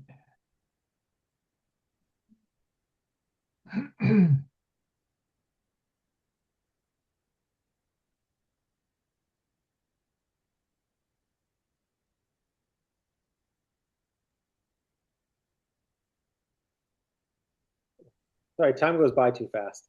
Yeah, it doesn't take long to get through that 5 minutes. Doesn't. So Nate, it looks to me like we've gotten through most of agenda items 3, 4, and 5. And the last item was the possible memo. That's the one that I don't think we've really touched on at all. Maybe if you agree that we've gotten through most of the rest of that, should we just talk about the memo for a minute and then move on? Yeah, Jesse, I see your hand. I will say, some of it was based on what Jara had said at the last meeting, and he's not here. I still can put it out there, and we can, talk about it at the next meeting as well. But I don't know, Jesse, if you want to, I don't Yeah, mind. Jesse. Sure, thank you. I was gonna comment on some of this before. I thought I'd wait till after the break, these other agenda items, but if we're skipping, if you allow me, Doug, I'd like to hijack for like 4 minutes to address Okay. some of these things. The first was just to add some memory about the student home definition that, yes, did go to council. Um, we had proposed that simply as a definition with no purpose. And I think that was our intent, to say we just need to define so we can start having the conversations, but clearly that didn't work. And I think if we were going to revisit it, I've certainly thought a lot about how else we could approach this as a thing to have on our books. I think it might need to have some purpose. The other piece of that, I want to remind everyone, I think the Affordable Housing Committee got wind of this idea and asked me to come meet with them and share what we were talking about, which I did. And I was heartily vilified at even the suggestion that we might think about having a student home definition. And I've thought a lot about that too, and happy to share more details some other time. Just wanted to put that out there. Okay. The second thing, I was gonna sort of mostly save this for a subcommittee, but if I'm permitted to share my screen, I'd like to share something with you all strictly for food for thought for future conversations, because it touches on a lot of what we just discussed for an hour. So am I allowed to share? I am. Great. So I'll just do this really quickly. Again, the idea is not for a ton of input right now. You all can see my screen, I hope, right? Yes? Yeah. Mhm. Great. Yes. So this is UMass, right? We all know that, roughly speaking, not fancy tools like Nate could do for us. I started thinking, if we're not going to have defined student homes, if we're not going to have small overlays, if we're going to try and think about things with big impact, thinking about the petitions that came to our resident petitions that came that we discussed briefly, what kind of things can make big impact? So coalescing a lot of ideas, I thought about what's close to the university. Sort of sketched out here. I've counted more than 300 single family lots. I believe about 50% of them are rented. Full disclosure, this touches my house. It touches Bruce's house. So it's definitely in my backyard. It's not at all not in my backyard. But I started thinking about, what if we took an approach of just saying, here's all these single family lots, already mostly rented. How do we increase density on these? And it touches on all the things we just talked about, right? So obviously tons of things to work out. I don't know how we would accomplish this, but right now rental maybe has 4 people per lot. If we could increase that to 4 or 5 units, these are the kind of numbers we generate in one swoop. And we could allow lots of different types. Could be small apartment buildings. It could be row housing. It could be cottage style. The point is to get to that density on small, one at a time. We have lots of standards so that we still maintain some town feeling, however that plays out. Things like generous frontage, maximum number of cars visible from the street, setbacks, et cetera, et cetera. But it potentially is a way to get a pretty significant impact, probably not very quickly, but if this were adopted by these single lot owners over the next 4 to 10 years, and they could quadruple, quintuple the density, it could make a pretty big impact on the student beds available. Because again, I think this would largely be student housing. Lots of ways to refine this, lots of ideas we just talked about. This isn't at all original from my brain. It's coalescing just a lot of things that have been talked about. I already know many people have strong objections to touching many of these neighborhoods in this way, just things to think about. And yeah, so I'll just stop there, putting that out there for all of us to ponder. Okay, great. Did you do that with Photoshop? Mostly PowerPoint, honestly. Oh, okay. Great. Yeah, though there are nice graphics, Jesse. I think, staff had talked about this. We have this 4 unrelated limit. And kind of, when we started with the rental permitting and now there's a bylaw, could we actually allow more than 4 unrelated if it's based on a certain size of the house? And if they meet, standards of living conditions, right? And you can regulate parking and a few things. Does it really matter if you have a 5,000 square foot home and you have 20 people living in there, if it can legally house those people safely, according to building code, fire code, and other things? It actually is a much more efficient way to house someone. I mean, 20 is an exaggeration, but well, I agree, and it's already happening to a large extent anyway. right. So if we can make it safer, great. What you just said is kind of interesting. To me, I wrote like, could we do increase 4 unrelated in certain areas? And so that, there are areas where you can have a multiplier effect, kind of like what you're just showing, because, the structures can allow it. It's not like, you don't even have to add anything. You don't even have to add any more footprint. The structures allow it. And so if through safety, building code, rental permitting, we can allow that, is that a good thing? We kind of people shied away from it when this was discussed 2 years ago or whatever, but I don't know. After this, it's just kind of interesting based on your analysis, jog my memory. It's like, why could we look at that again? Yeah. I mean, I was mostly working on the idea of, some distance from campus. Right. And, as a town, we just have to agree that this is the right place to allow this kind of density. I like that idea too, Nate. I mean, yeah. Yep. Angus. Yeah, that's really helpful, Jesse. And at a minimum, even just changing some of those thoroughfares to like RVC would open up a lot of options that are not currently possible, that would get us closer to that.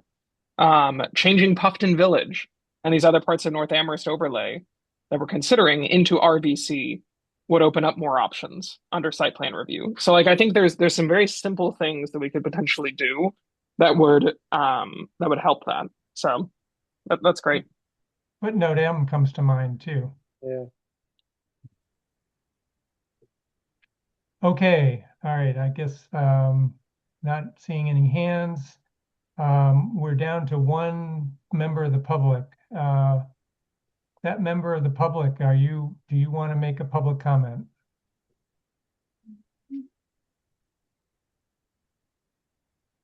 I do not see any hand or that person's hand in response to my offer. Maura's probably here for the Indy. Yeah. No, I realize that.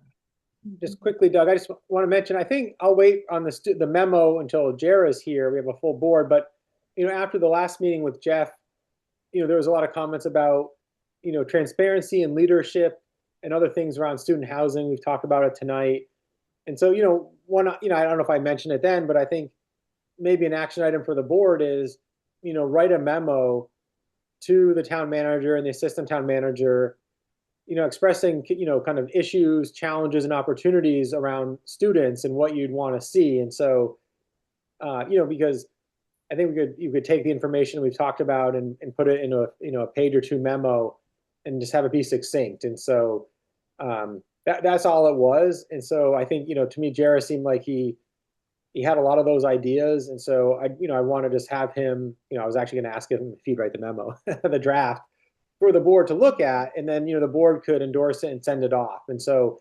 I'd want to make sure it's has a few different things in it, but really it's kind of the board's memo, just kind of taking off of what I heard last meeting. I just thought maybe it'd be important to encapsulate that in a written document more than just the minutes that gets sent to a few people. That's all. It seemed like it was important enough. And so that's where it came from. All right. Okay, time is 8:32. We'll go on. Are we done with housing? Anybody? All right, good. So old business. Pam, any old business not reasonably anticipated? I Pam or didn't, Nate? but Nate, I don't think so.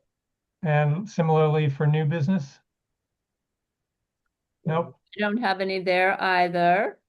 All right, Form A&R subdivision applications?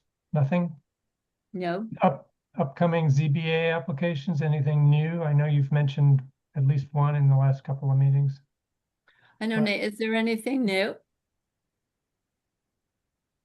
I don't think so. I will say that there's, with the new ADU legislation in our bylaw, there's been a few property owners, the town had allowed ADUs for years as a supplemental dwelling, kind of as a converted dwelling. And there's been a few property owners who have special permits on their property who said, oh, like right now it's required to be an owner occupied unit because I have the supplemental apartment, but the supplemental apartment qualifies now as a protected ADU. And I think there's been a few of those, 2 or 3, that have called and said, well, what do I do?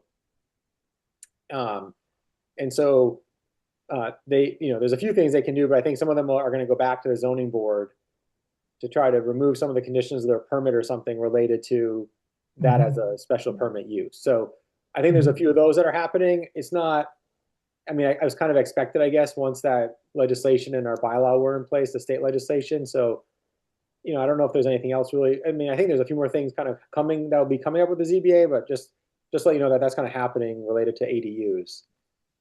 Because we had permitted them mostly through special permit for a number of years. So. Okay. Upcoming SPP, SPR, SUB applications. There's still the one down on Southeast Street, right? Yeah, that will be, we're hoping to have the hearing open at the next meeting, or at February 25th. So there's a proposed mixed-use building on, it's like 128, I forget the addresses, but it's 3 properties. It's behind the Cumberland Farms on the east side of Southeast Street, across from, Miramichi had done a building a number of years ago. It's across the street from that. And it's a proposal for a 80-unit mixed-use building. And so we're going to open the hearing. It's going through the Conservation Commission as well. We might have a hearing or 2 on it and then continue it for a bit of time while the Conservation Commission can just solidify some of their review of the project, because there's a lot of drainage impacts. But the applicant really wants to move forward with the board. It's a special permit as well because they want to have an additional floor and height and fill on the property. So it's a site plan review use as a mixed-use building, and then it's a special permit for additional height and fill of land. So that'll likely be open on the 25th, and then it'll probably be a few hearings on that. Is our next meeting on the 25th and not the 18th? It is on the 25th. Yeah, it's okay. There's a holiday, Okay. and I can't remember exactly what it is. All right. Ash Wednesday. Ash Wednesday. Thank you. Okay. All right. Planning Board Committee and Liaison. Bruce, PVPC, anything? Nope. No, All right. nothing. Angus, any update on CPAC? Yeah, it's been a lot. There have been You so many meetings. And sound I so took them. enthusiastic. That's great. Yeah, it's good. I mean, it's a great committee, but and they make the uh panel members take minutes, and so I took minutes of the last one, which was all the deliberations. So it was Hmm. a big commitment. And it made me realize even more how much I appreciate what Pam does for us. But yeah, the CPA we're having our hopefully final meeting tomorrow to kind of hash out and vote on all the proposals. The good news for especially the community housing related ones is that I think we're there seems to be a strong consensus around the land trust application for the Amity Street house that's being sold at a steep discount. And they're partnering with Habitat for Humanity. It's a great project. There's also a desire to fund at least some of the municipal housing trusts ask, which is great. Not the whole thing, but a significant portion of it. And then a significant portion, either 2 years or 3 years of salary for the part-time staff member who's helping out the trust. So that's actually pretty good considering how oversubscribed the CPA is. So clearly, like people on the committee really care about community housing, and I tried to express the views of the board as best I could, and I think people also really appreciated that. So. All right. Yeah, thanks, Angus. I know it's a lot. I mean, the CPA committee, just for everyone, they have basically been meeting weekly, right, for like 2 months or more. So it's a big commitment. Yeah, thank you, Angus. DRB, Nate? Yeah, there's two things on this. Karin is still the representative, and they had a meeting the other week, and they approved. It's been a lot of it's been signs in the downtown. So, two restaurants are one is moving, and there's a new one, and they just they approved signs for those restaurants downtown. There hasn't been a lot of big projects lately, or big changes. So, it's been that. Part of this update was also to say that, the chair of the design review board, said, oh, could there be, would the planning board discuss having a representative, an active member be a representative? And we had looked at it a number of months ago last fall. There wasn't an opportunity. Members seemed like there wasn't time. So, I just wanted to ask again if there was someone who'd be willing to serve as the DRB rep. So technically Karin could serve until June. She said if, she'd be willing to serve. She kind of wants to be on the DRB as part of the downtown design standards, but if the planning board elected a rep, she still could attend the DRB meetings. So anyways, I just, want to put that out there that, there is some, typically we'd have an active planning board member be on the DRB, not a former planning board member, but she's right. willing to go and volunteer her time. So. Okay. Is there anybody that would be interested in taking that on? And I guess I have some interest in it, so if no one else does, I won't. All right. No one is moving, so I move that we appoint Doug Marshall to the design review board. all right. Johanna? I'll second that motion. All right. You guys want to vote on it? Any other comments before we vote? Bruce? Aye. Fred? Aye. Angus? Aye. Jesse? Aye, and thank you. And Johanna? Aye. All right, that's 5 in favor, 1 abstention, and 1 absence, and the motion passes. All right, Nate, is Erica still the chair? She is, yes. Yeah. All right, you can tell her to email me with when the next meeting is, I guess. Yeah, and I'll follow up, Doug. You may actually then have to get sworn I in can get or appointed yeah. by Paul and Yeah. go down and swear that I'll be impartial and all that stuff. Yes. Mhm. Okay, just let me know what to do. Sure. All right, anything else on committee and liaison reports? Sometimes we've had the housing subcommittee in this report, but it sounds like you guys haven't met. Correct. We were not able to meet last week, so we're meeting Okay. next week. All right. All right, time is 8:41. I really don't have a report. Nate, any report from staff?